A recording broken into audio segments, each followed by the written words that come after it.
Hello again, everyone, and welcome back to Reddit Aliens. I'm John, and as always, thank you so much for being here. Good topic for you today. Let's do it. What's your creepiest experience that you've ever had? Please remember to like, share, hype, comment, listen and ask for shoutouts, and subscribe. There's an abandoned East Coast insane asylum that I've often seen posted both on Reddit as well as various other places around the internet. I personally have been there probably 10 to 15 times over the course of a decade. Each time I found something new, as the complex is very spread out and very massive. What I've never seen posted nor mentioned, however, is the maze of tunnels beneath the complex. Connecting each building is a subterranean network of tunnels for steam, water, sewage, and electric. The tunnels are all roughly 10 to 15 feet underground and quite long. They lead into basements of each structure in a portion of the complex, with an emergency escape hatch that leads out into the woods between buildings in a portion. One weird thing is that most of the entrances to that tunnel system are hidden in the walls. I exited through a door once and found myself in a room that was the complex's post office, where I'd literally been 5 times before and had never noticed that there was a hidden passage integrated into the wood paneling. The complex had been abandoned for 20 to 30 years, so part of the tunnels are very wet with leaking water. When you're down in them, you constantly hear environmental noise as well as echoes from your own movements. There is nothing reflective down there, and there are no outside sources of light. If you don't have a bright enough flashlight, it can get kind of difficult to make out features of things in the distance. If you're relying a lot upon the slight tonal differences of what you can see to determine what something is off in the distance before you're right up on it. Go out on a moonless night and shine an LED penlight against a concrete wall from like 15 feet away to get an idea of what I'm talking about. Now for the terror. First of all, I have a stupid habit of going into these places by myself. I've recently started correcting this because you never know when an accident could happen, leaving you alone underground in the dark. The last time I was in the tunnels, I was by myself, with a single AA battery-powered 75 to 100 lumen LED flashlight, mistake number 2. During this excursion, I decided to follow the tunnel down to what was the water treatment building for the complex. The tunnel slopes downward, so the leaking water previously mentioned runs down and collects at the tunnel's end. So at the end of the tunnel, I enter this large room with 2 15-foot tall water storage tanks. There's probably an inch of water and muck on the floor, which makes a shtuk noise when you walk. I'm standing still, looking around with my flashlight, and from the opposite side of the room, around 20 feet away, I hear shtuk, shtuk. There is someone else in the underground room with me. I shine my flashlight across the room and don't see anything, but keep hearing the wet footprints. All of a sudden, I shine the light on this human-shaped object that is just black. There's no difference in shading or anything. It's just like a shadow against the peach-colored concrete wall. I stammer out a hello, and all of a sudden, I can see the person's 2 eyes flash up, reflecting back my flashlight, but that's it. I don't know if the person was in a ghillie suit or what, but it's impossible to make out anything distinguishing. I don't know what kind of weirdo sets out in a full black getup to rummage around underground. So at this point, I flip out. I spin 180 degrees on my heels and bolt. I'm flying up the inclined tunnel, slipping and sliding all over the place on the damp concrete. I fell a handful of times, sprained my wrist badly, and got a number of cuts on my one knee. That run through the underground tunnels felt like an eternity. If you've ever seen the subway scene from the movie 28 Weeks Later, that's the closest thing I can approximate it to. It was the closest thing I've ever experienced to a living nightmare. I've never been so terrified in all my life. Looking back, I'm sure whomever I met down there in the dark was probably as terrified as I was. Unless they were crazy as hell, I have no reason to believe they followed me, then they probably ran back the way they came, same as I did. I noticed that they didn't have a flashlight on, so what I think probably happened is that they noticed my light and pulled a hoodie up over their head, turned their light off, and tried to hide as best they could. An abandoned illegal brothel in Shanghai. The brothel occupied the second floor of an apartment building my friend lived in, and when it was shut down by police, they locked the floor in the elevator. But one night, I was visiting drunk and hit the stop button almost as a joke. The doors sprung open and I was in. It was huge. There were about 45 to 50 different rooms, varying from smaller massage rooms with en-suite bathrooms and showers, to grand karaoke and spa rooms, catering for large parties. The whole place smelled strongly of dirt and damp. There was no lighting, so exploration was via my phone's flashlight, which added to the eeriness. Most things of value had been taken, but across the floors of each room and hallway lay strewn what was left. There were mattresses and furniture and general rubbish, but littered among them was evidence of a seedy past. Soiled outfits, bras and G-strings, tissue packets, condoms, and empty bottles of massage oil or lube. I found cardboard boxes and plastic bags full of high heels. At one point, I stumbled upon a roster on a clipboard mounted to a wall, which listed each of the girls by their number and listed their hours. I spent about 45 minutes exploring and taking it all in. The only room I couldn't go in was a large public restroom just off the lobby, which looked clean but smelled unbearable. Back in the day, my friends and I would always go to this boarded-up hospital and play in it. The only problem was all the doors were locked and all the windows were boarded.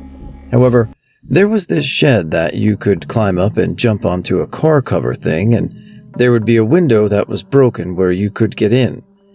We had been in this hospital so many times it wasn't creepy at all anymore. Well, one day we decided we would go explore the basement that was always flooded, and we would actually try and walk down the super dark hallway that was down there. The water was probably 4 feet deep and murky, so you couldn't see the bottom.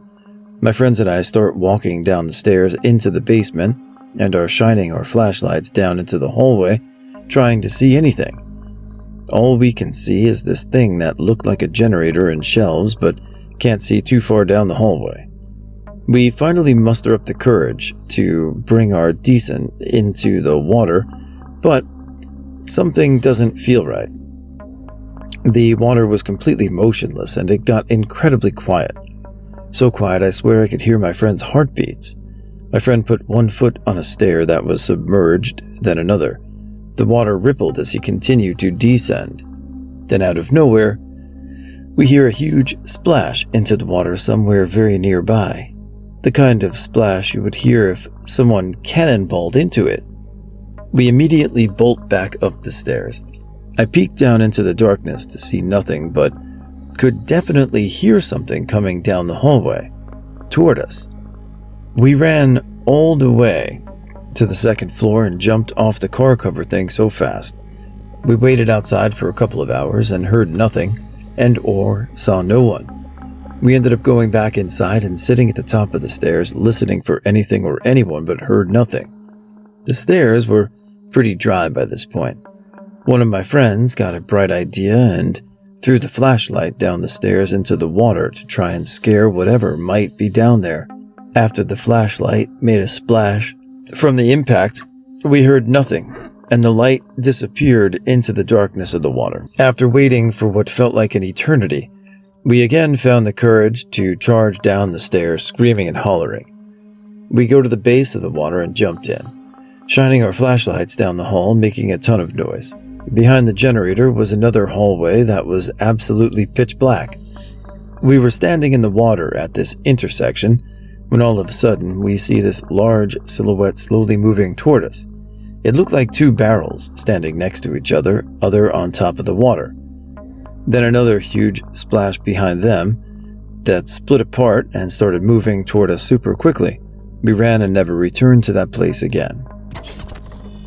Me, my best friend, and my cousin like to explore abandoned buildings and structures. At the time, we needed an abandoned location for a web series we were doing. We walked across a large barren field to get an old, worn-down house. There was even a small old barn right next to it. It seemed like the perfect location. We walked around the barn and I was filming because I wanted to review the footage later to show the other people involved in the series who couldn't make it. After we looked through a large portion of the barn, I stopped recording and we headed out. The next thing to explore was the house. However, there was something off about it. It certainly looked abandoned, but it didn't feel like it was abandoned. I noticed an orange extension cord saw it led to a small window near the ground. I could tell it was the basement, and the light was on. I looked over at my friend and cousin and told them that I was pretty sure someone lived there. There was no garage and no car, but the light in the basement immediately told me that someone lived there. My cousin, for some reason, thought nothing of it, and was going to try the door when, sure enough, a truck started coming down the driveway. So here we are, 3 teenagers standing right next to someone's house during the late afternoon with someone driving down the road. Me and my cousin immediately started to speed walk away from the house and toward the barren field. The truck pulled up near us, and a middle-aged Mexican man got out. He asked us what we were doing, and I said that we were walking through the field. We were walking to a nearby neighborhood. He looked at us for a bit, and we started to back up and went inside. That immediately put an end to our exploration that day. The thing that makes this story one of the biggest dodged bullets is, what if my cousin broke into the house? What if I didn't notice the extension cable? Imagine all 3 of us in his house when he came home. It was great to see a lot of positive feedback from yesterday's hitchhiker stories. Not everything has to be so bad in this world, and I think that for the most part, we have a lot more in common with each other than we have anger with each other. But I guess that's just the idealist in me, I suppose. But that's what I think. Anyway, I hope you guys are doing well, and I'll see you tomorrow. I'm a water guy. I read meters and maintain infrastructure like water lines and stuff. Most cities and towns show a water loss from month to month. We know how much water left the water plant, and we know how much got sold through meters and flushed from hydrants. Whatever doesn't get counted is the water loss. My town's water loss has nearly doubled one month to a 12% loss. Something was up. There was a leak going somewhere, and we had to find it ASAP. Water costs money, and the higher the loss, the more tax dollars get spent paying for it. We divided the town up into sections. About 40 of us split into teams of 2 men and searched each section all day. My section included an abandoned water plant. If you've never seen a water plant, Google it. It's like a large factory that is full of deep pools and huge pipes. The water plant hadn't been operational for about 15 years.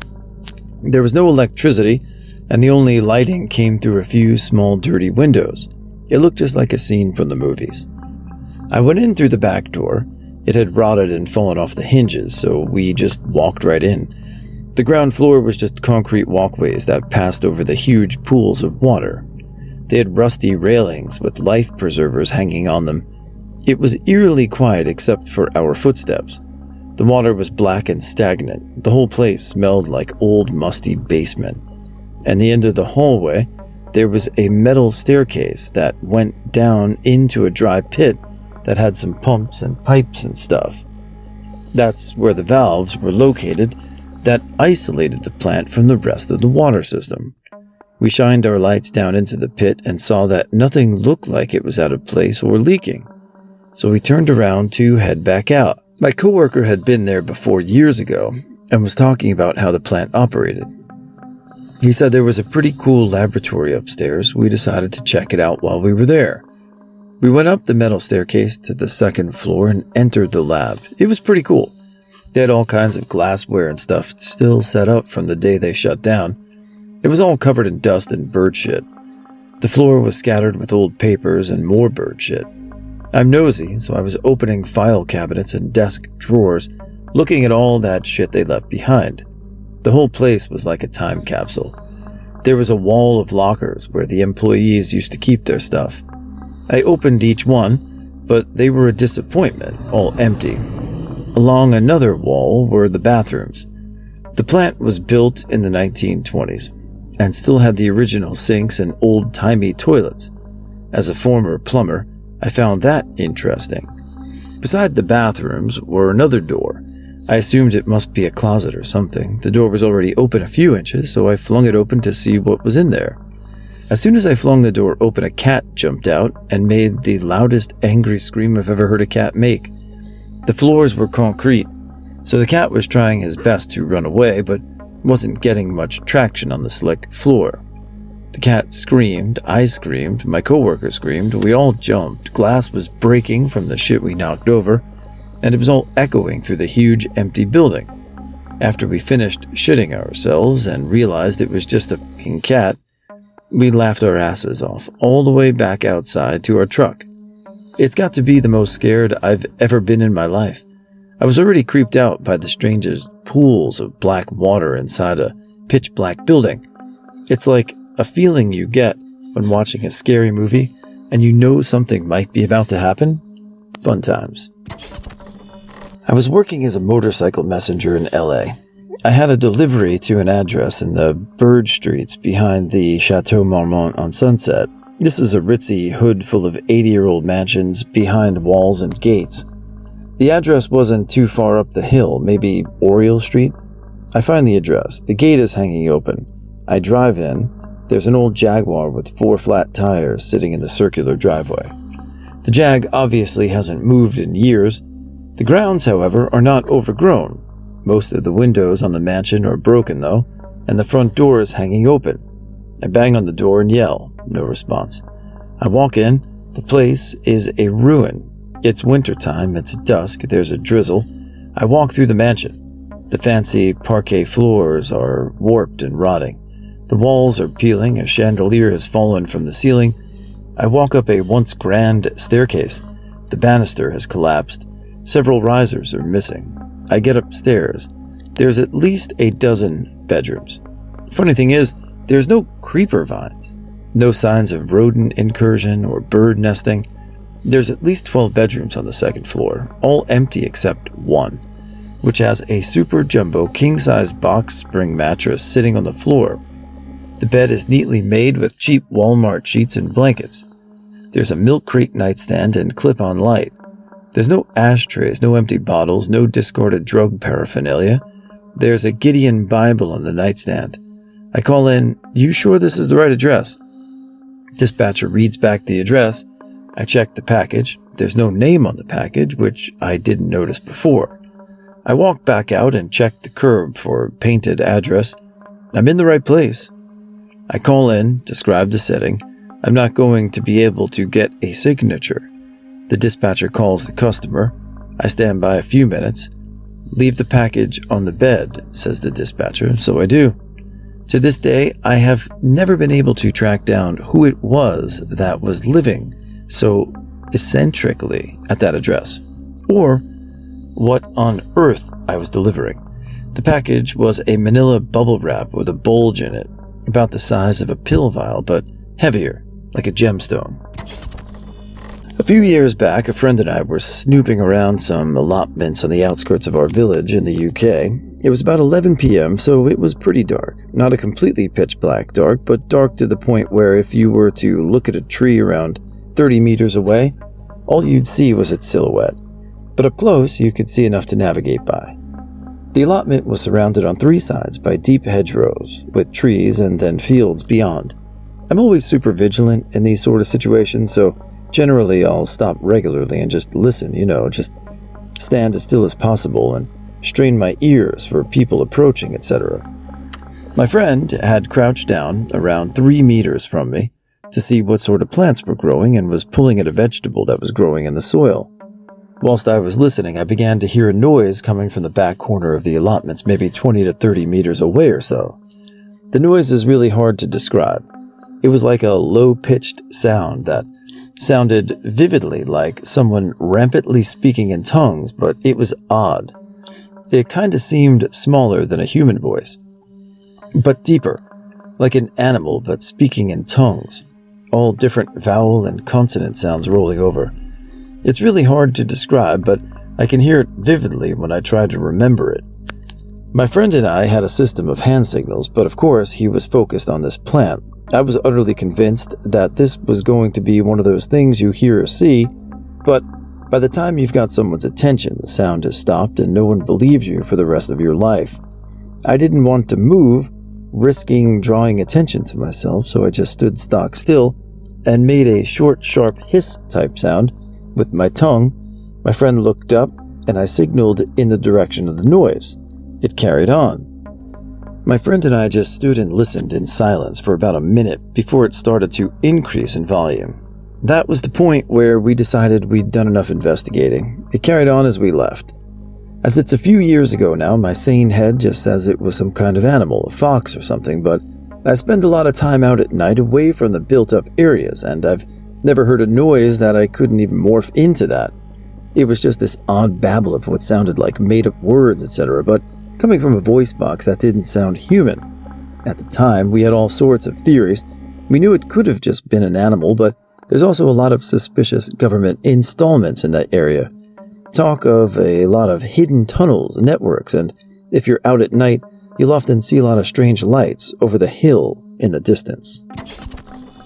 I'm not really an urban explorer, but I did see urbex with experienced friends.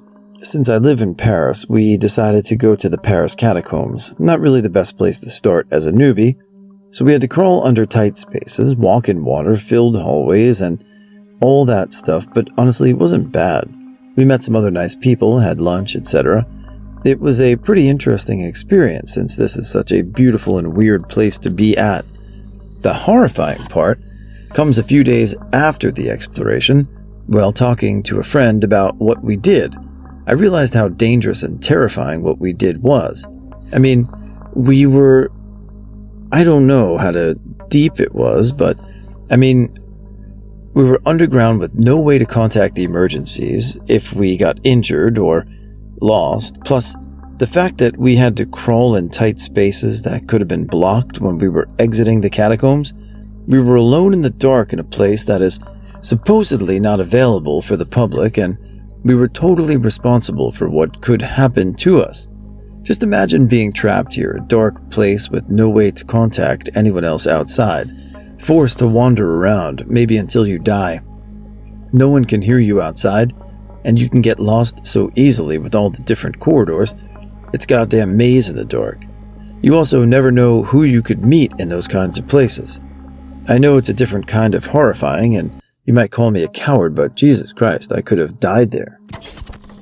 Me and a few friends went out almost every night in the summer holidays looking for abandoned places. One night we found an old morgue next to a hospital, another an old factory-looking warehouse, and the last, what I can only call a village hall. The morgue was actually the least scary because there was a dick drawing all around the place and sexual comments everywhere, but it was still interesting. The factory was huge, massive. We still go back there every now and then to try and venture to the top, but as it's completely rusted and falling apart, we always wimp out. And the last, which was in fact 5 minutes from my house, was the creepiest. Never have I been so shocked in my life. We found it by my SO brother, 11, telling us there's an abandoned house down the road. At first, we of course didn't believe him. He calls any house with a broken window abandoned, but he kept going on about it, and so soon enough we went and checked it out for ourselves. Parked up outside it, and it was overgrown and just dark. The door leading to the side alleyway was open, so we crept down there, which led to an unlocked back door, which inside led to a tiny opening of 2 more doors. I was in lead, so I made the choice to go into the left-hand side door, closest to me. The door was open, but not open enough to actually see inside. So I tried to look through the gap to see if I could see anything inside, keeping in mind it was pitch black, right? My head is right next to the crack in the door. When I have no idea what caused it, the door opened the smallest bit, and I could easily see inside because the light was on. I noped out of there and told them all to just run. At that moment, in my head, all I could imagine was some guy on the other side of the door doing the exact same thing as me, trying to look through the gap, even though my head was horrible. It was probably the wind, as we actually went back there a week later to venture more and found some very weird clown paintings scattered all over the floor. But no one was inside.